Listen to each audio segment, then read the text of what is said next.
folks, welcome back to WarThunder. So today's video we're going to be playing the Conqueror Mk.2. I've done quite a few videos on this tank, and at first I didn't really like it and it took me a long time to spade it. But with helis making a mess of top tier right now, and me not really being that into the World War II stuff, this is becoming one of, if not my actual favourite tank in the game, because it just does everything well. And hopefully we'll go over that in the footage, because I'm going to be doing post-commentary over most of the gameplay in this, because when I'm concentrating I just don't really talk very much. But just to give you a bit of a lay of the land, the armour on this thing, for its tier, is insane. It might be one of the most armoured things in the game, and yes, I am including things like the mouse in that assessment, because if you look at the protection analysis against... Let's go for the worst thing. What is the worst thing that we might face? The hardest thing to kill is definitely the IS-4M. Easily. But in terms of things that have high pen, it's probably going to be the Sabo on this. But this is the best APHE shell, and the lower plate is the only... Oh, and the lower plate and the commander's hatch. They're the only easy one-shots. It's possible to squeeze a shell through the breach in some places, but the size of that area is minute, and as you see, most of the time it just harmlessly disappears and doesn't actually do anything. Obviously the sides are paper from basically any angle, and obviously they're using APHE, so it's any pen and you are dead. But if you hide the lower plate, at range, this is almost impossible to hit, and even then it can sometimes bounce, especially if you're on an incline. Got unlucky there, but you can see that it's angled. So if I'm looking over the lip of a hill, it increases the angle of this, and sometimes you can just about get lucky. Like, let's see if that's going to work. Yeah, you see, unlikely, but it's possible. So if you hide the lower plate, you're basically God. And this gun can pan everything that it sees from the front with ease. The only difficult part is aiming, because the sight is right here.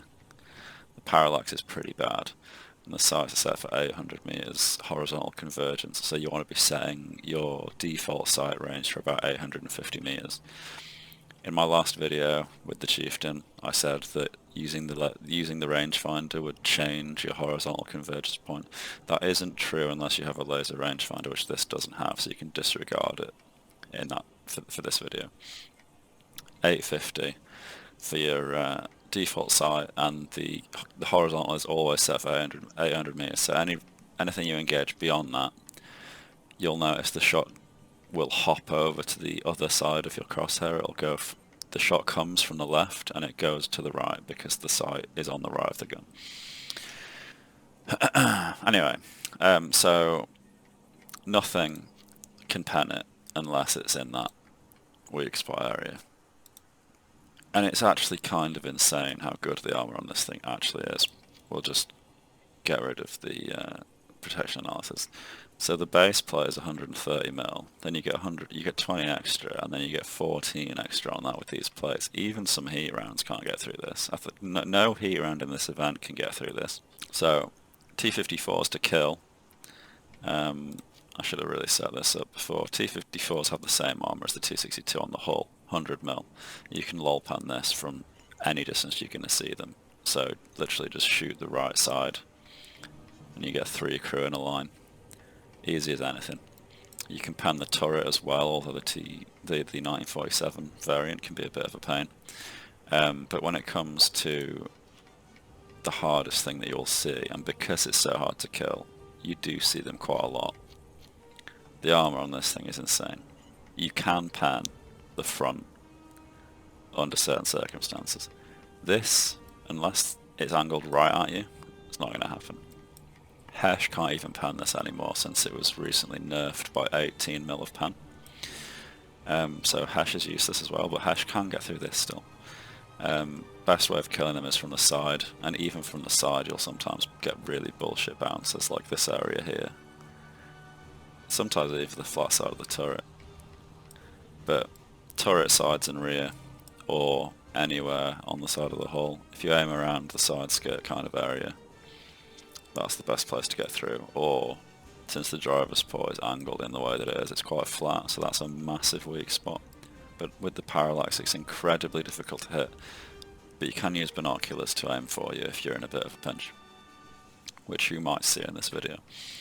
Anyway, so IS-4's biggest threat. Everything else, IS-3s even, I think, you can pretty much just lol pan them at the front. Go for the hull, not the turret.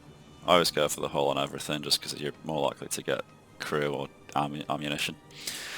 But, you know, play it by ear. If you've got to this tier, then you should know most of this stuff by now anyway. I'm just sort of letting you know what the biggest threats to us are. There's both the Conqueror's in 2 events. One of them is with the Vampire as a backup, and one's with the Tempest, so slightly higher.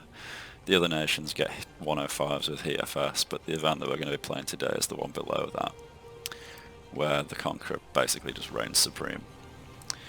And 90mm HFS is the best shell that the NATO teams can field. I'm just rambling now, so let's just get into the gameplay. Alright, so 6-minute long intro. Thanks for sticking around if you did for all of that.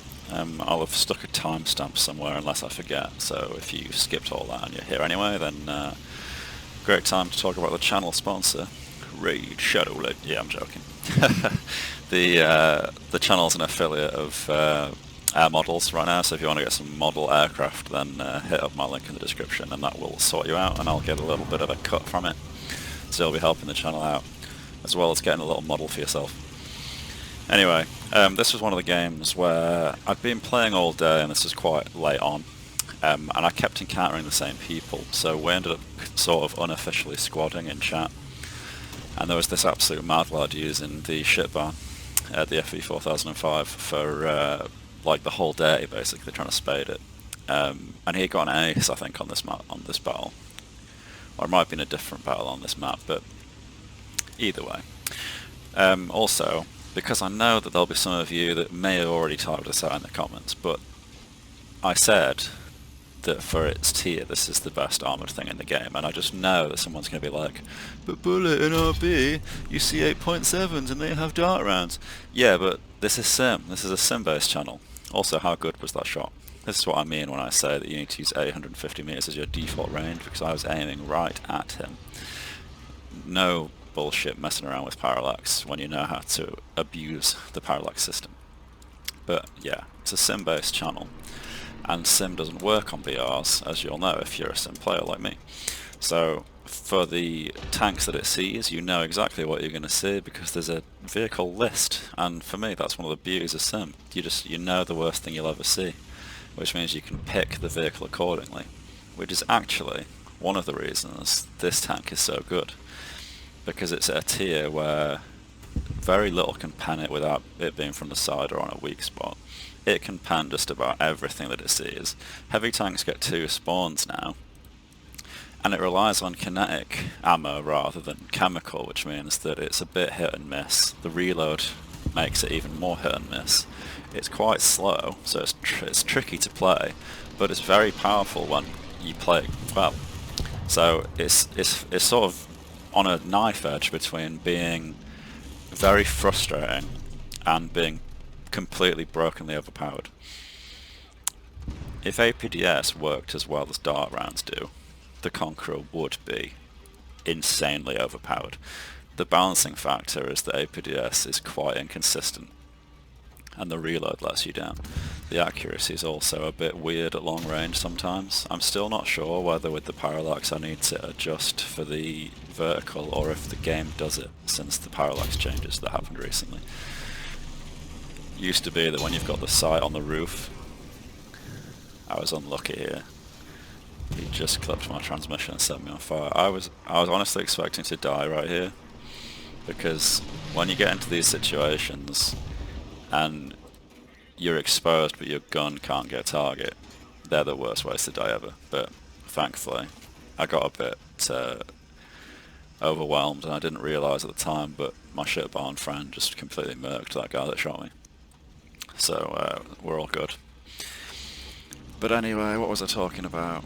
I hate editing like this, fuck. Oh right, yeah, the parallax thing. So with the sight being on the roof, it used to be that you add 200 meters to your range that the laser gives you, and that would account for fucking that would account for the vertical parallax. But since parallax was changed recently, I can't tell if this gun is just randomly inaccurate, or if that 200 meters that you need to add isn't necessary anymore. Because you'll see some clips where I dial the range in to be exactly what the rangefinder tells me, and it will hit exactly where I'm aiming. And then there's other times where it falls short by 200 meters, and it's things like that that balance the tank. And I know it sounds stupid to say because it's basically Gaijin being Gaijin that make the tank not OP, but I don't know, it just works for me. Once you get over the way that it works, right, is that you have to build in some leeway for the frustration. You have to play it in a way that you think far ahead enough that if something happens, you would try and deal with it, and the way that you try and deal with it doesn't work. You need to give yourself room to account for that fuck up.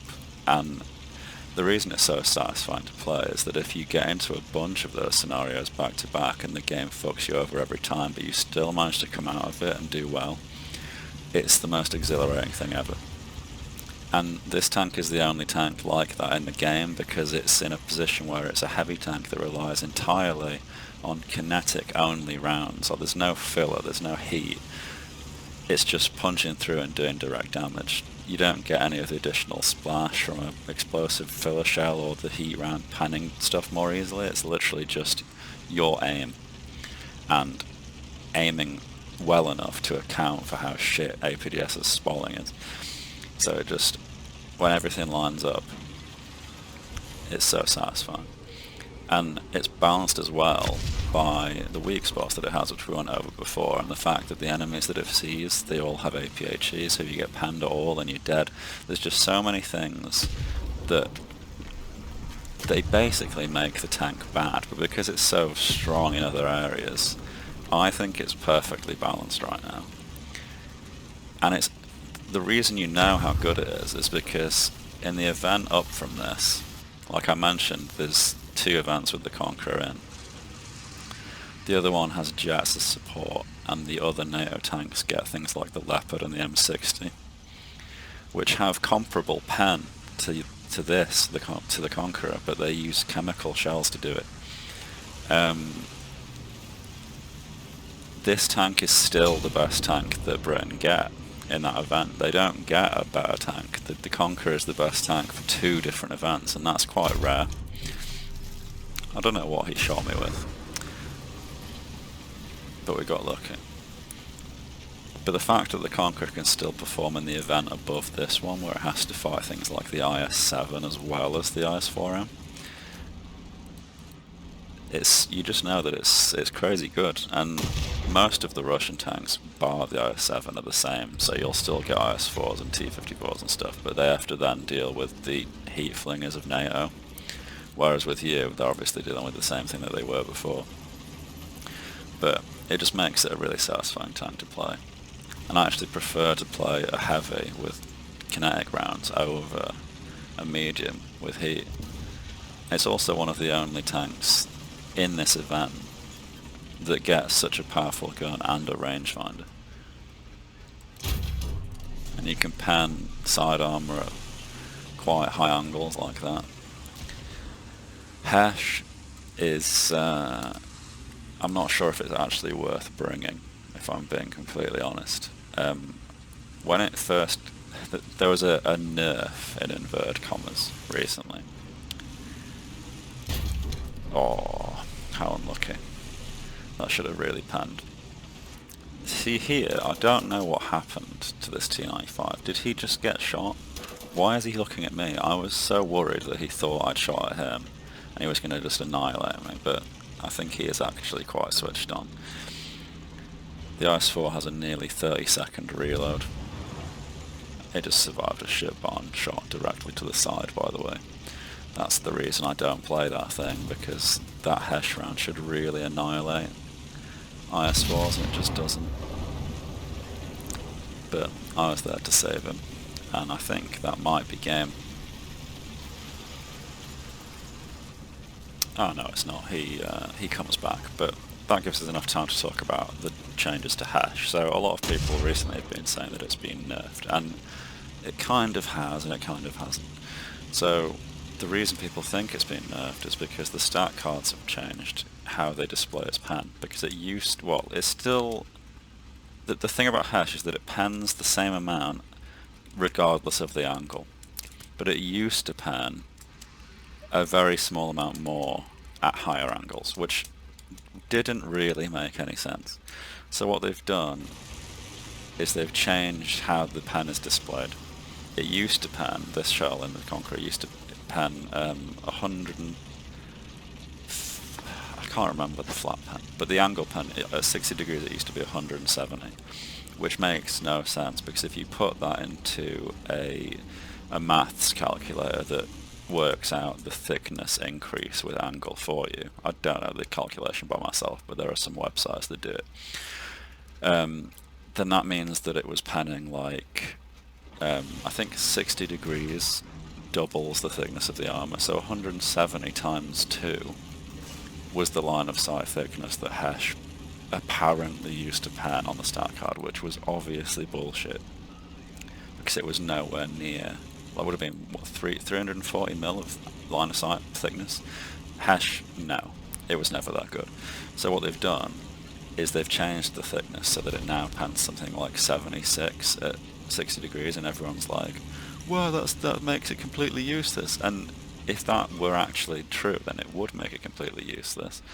But because a 76 mil plate angled at 60 degrees creates double that in line of sight thickness, what it actually means is that hash pens the exact same value flat as at 60, because if it did actually pen 76 at 60 like other shells, it wouldn't pen it, the T60, the T series at all, and it does.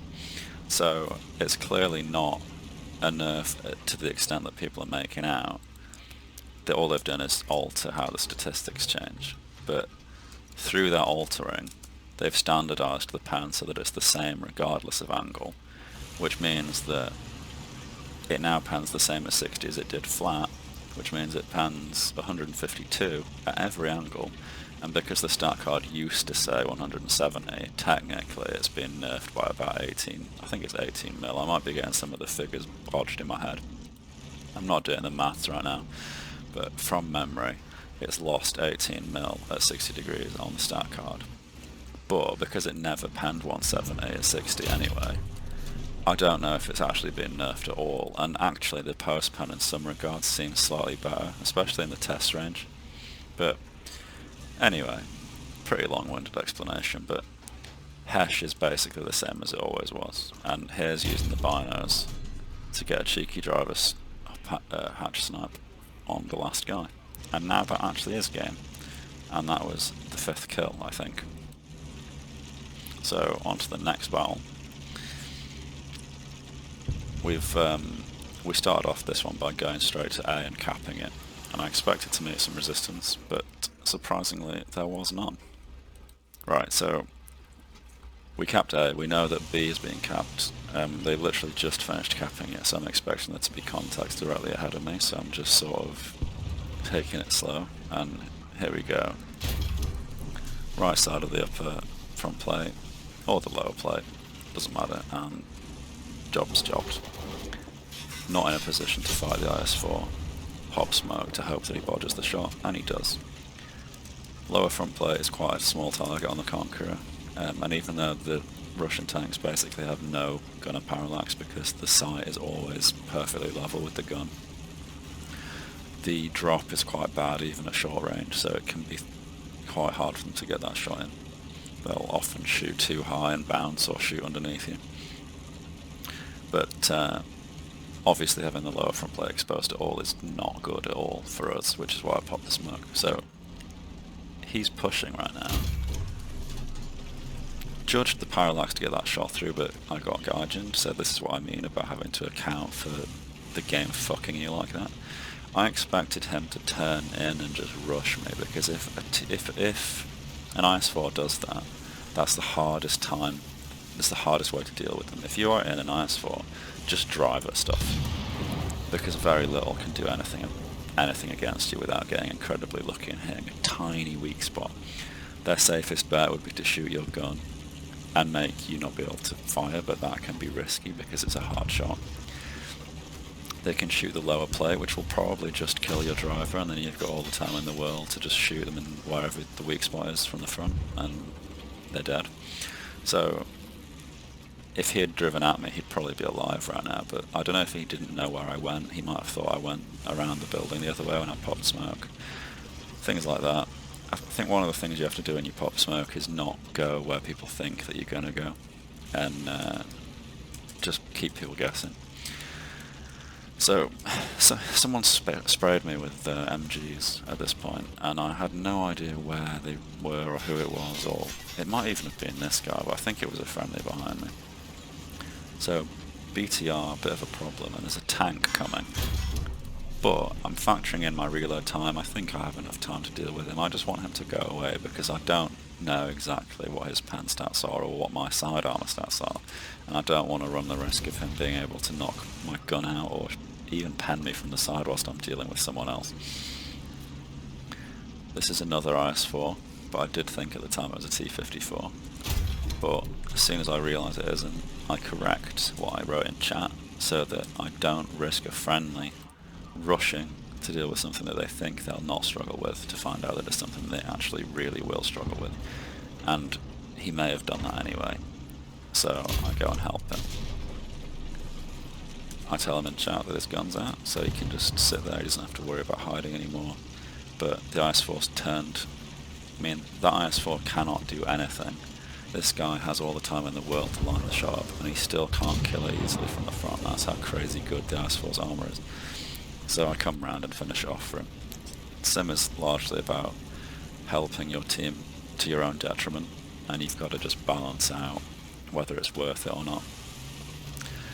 In that case it wasn't really, because he would have killed him himself eventually, but I was just, you know, I did the work to make him easy to kill, so I thought I might as well get the kill.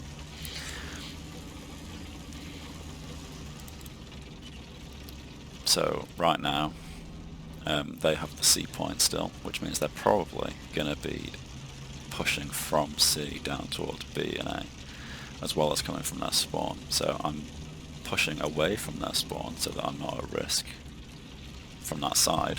Put this hill between me and their line of sight from spawn. I'm just scanning it to see if there's anyone there before I lose sight of it myself, because there could be a nice target of opportunity. But I'm pushing into the low ground, so I don't have to worry about my right so much. And instead I can focus on pushing up to the C point. We're on 4 kills. On my way up here, it occurs to me that if I'd been at C, I might have just driven straight north from the C point towards our spawn, which, as you can see on the map, would be to my left right now. So once we clear this ridge, I'm going to scan left and see if there's anyone passing me that might have got past. And as you all see, it's a good job that I did, because there is someone, and strangely enough, he wasn't looking for me. If I had been in this guy's position, coming from C towards our spawn, I would have been scanning my left the whole time, but look at this guy. And that was like the dirtiest shot possible. I thought I was just going to go through his side plate just regularly, but I somehow got like a little bump where his driver's face is like, I didn't even realise that the driver's port was bumped like that. But now I look back at this bit and I'm so annoyed at myself because, well, you'll see. I knew this guy was here because I could hear him, but I just couldn't see him at all. In future, when I get better at editing, I might adjust the gamma or something post-recording so that you can see stuff like this better, but the way that you see this now is how I saw it at the time, and I was expecting him to be around the other side of that building or something, but he's actually right there, but he's exactly the same colour as the shadow. So annoyed at myself. but we got an ace still, so I'm happy with that. Rest of this game is just me driving around and not doing anything, so I'm just going to cut that game here and we'll go straight on to the next one. I'm just telling that guy that he just blended in completely perfectly, but he never replies. So the last bit of this video is just a sort of compilation of a long-range sniper ace that I got on Poland. I'm in this utterly filthy spot right now, where even if they saw me, they wouldn't be able to do anything about my position, because at this range, I don't even know if they'd be able to pen my lower front plate. They probably would, in fairness, but I mean, look at this. He's just sitting there. Easy as anything. On to the next one. So I can see someone behind the hill over there to the left, but he's in cover, and I'm just scanning and I spot this other guy. This is what I mean about the gun being a bit hit and miss and balancing the tank, because that shot could not have been more perfect. But look, it didn't do anything.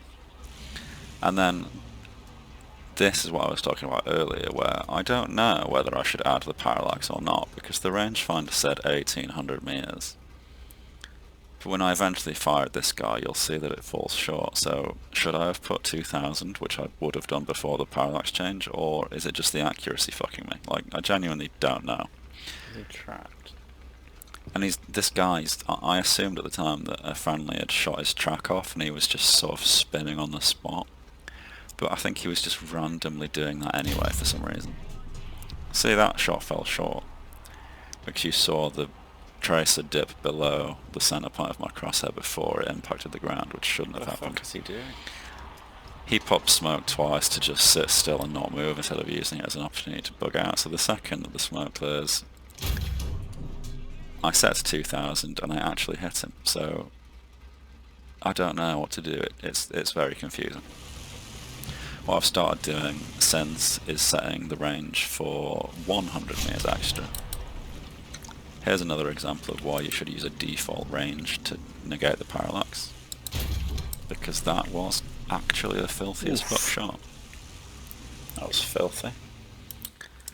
And here I think is the last... Oh no, there's one more before. IS3. Again, you'll see this one I set the range exactly to what it tells me, and it goes exactly where I expected. Oh, you... That was just irritating.